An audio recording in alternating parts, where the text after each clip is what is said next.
So if you're going to grow plants, start growing plants, this is one of the easiest you can use, Aimee.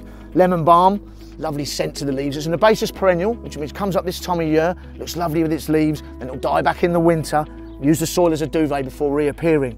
Very, very easy to grow. The only one rule is just don't put it in heavy clay. It won't like its feet too wet. Apart from that, lovely plant to grow. So what herbal uses would that have, Aimee? So it has actives in it that have shown to be really good for calming, so people with anxiety or people having trouble for sleep, but also it can really help sort of calm the mind to focus. So if you want to have peak sort of focus strategy, it can be quite useful for that. So very useful in the garden as well as herbally, yeah? Definitely. Brilliant. So. Well, Echinacea, Aimee, is one of my favourite herbaceous plants because it's got such a jolly, happy personality. A member of the daisy family, has these lovely, colourful flowers that will go right through the summer. Also has a little bit of autumn colour. And then you've got the actual plant. If you leave it standing through the winter, it's a great habitat for insects and wildlife as well. Very easy to grow. Again, needs the drainage, a bit of compost around it, and it'll be happy. And when does it come into that beautiful pink flower? What time of year does that happen? I reckon you're looking late June, early July, and then it'll go right the way through to the end of the season. And one way to keep it flowering as well is just to deadhead the flowers, get out with the secateurs and pinch the dead flowers off and encourage it to keep going. And in terms of therapeutic use, Echinacea is huge for the immune system. So the roots in particular, when you're looking at immunity, people take it when they're sort of starting out with colds and flus, and it significantly reduces the length of time and severity that they're ill, so huge for having in your cupboard. Really? So it's like it helps your immune system then, basically? Yeah, yeah, wow. It strengthens and reduces the chances of, yeah, the length of the colds and flu. Wow. And this is the way it should be planted as well, never in wands, drifted through other herbaceous plants. You see, you've got quite a few here, and that drift through is classic sort of cottage garden planting. I love it. Does it sort of seed itself? Does it spread? They will little seeds, not easily, but they might do that if you're lucky. And if so, pot it up and get it in the greenhouse as quick as possible. Perfect. Well, here's a very common site in the UK, really, because it's a native, and that's good old elderberry. And I think maybe it's a bit of an underestimated plant because it's got these lovely white flowers, loved by the butterflies, Aimee. But also then it changes into those lovely deep purpley berries that are loved by the little birds. Also, you know, in London, it overhangs the waterways, the canals, and it drops into the water. The berries drop into the water, and the fish, the chub and the roach, absolutely love it. So it's a really good plant, usually found in a hedgerow for nature, but it's also got some other things it does as well, isn't it? It does, yeah, the berries. So when do the berries normally come into I think you're looking September-ish, towards, yeah, mid-September on from there. Perfect. So the berries are really rich in antioxidants, and the main thing that elderberry is being studied for is the immune system. So a bit like Echinacea, it can very much reduce the length of time and the severity of colds and flus, and there has been some quite high-end clinical studies looking into that, so some really nice research there. Oh wow, so it helps you get over things quicker then, you fight back quicker. Definitely. Wow.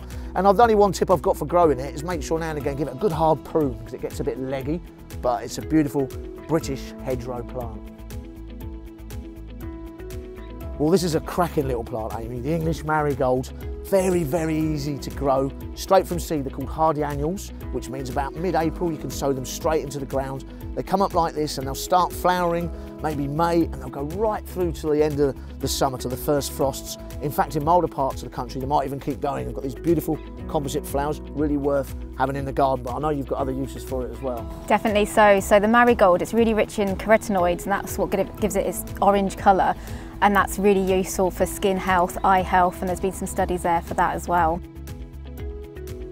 This is Californian poppy. So another carotenoid rich flower, gives it its lovely colour, but this has been studied more for helping with sleep. It's given to children for helping with sleep and also bedwetting. Okay, so it sorts of toddlers out then. Exactly, so has many uses. And again, a hardy annual, so it can be sown straight into the ground as seed and will flower right through the summer. Well, we're in the presence of plant royalty here, Aimee. This is a very special plant here at Royton because our founder, Lawrence Hills, did a lot of work on discovering the best organic fertiliser, and this is the best one. So I can use this for many, many things in gardening. Fertiliser, I can use it to break down compost with the leaves, I can condition soil with it. If I put it in a bucket of water, it will rot down. I can use that as a really potent foliar feed. So it is an important plant for all organic gardeners. And I've got a big clump of it on my allotment, and if I put my head near it, there's literally a bee rave going on. It's not just the bees that like it, it's great for human use as well. It's used topically quite often for pain and relief, pain and inflammation, but also for skin health in general. So it's a must for every garden, I think, don't you? Definitely so. Well, Aimee, a real garden classic, sage. And I love the way it's been planted here with this sort of informal hedging. It looks amazing and in full flower at the moment. Bees absolutely loving it. A couple of tips for it. Don't let it sit in too heavy soil. It likes free drainage, doesn't like its feet wet. The other thing is when it's finished flowering, just tip out a couple of leaves down. It wants to grow up, collapse, and that's how it conquers its ground in the wild. It's very shrubby. If we tip it out, it keeps a nice compact plant. And there's lots of different species of sage, isn't there? There is hundreds of gardeners love breeding this plant. There's lots of little cultivars. You always see a new one at Chelsea every year. Lovely. And this is common garden sage? It is. Salvia officinalis, the one and only. Great. And in terms of research, it's very much used for female health, so menopause, hot sweats, night sweats.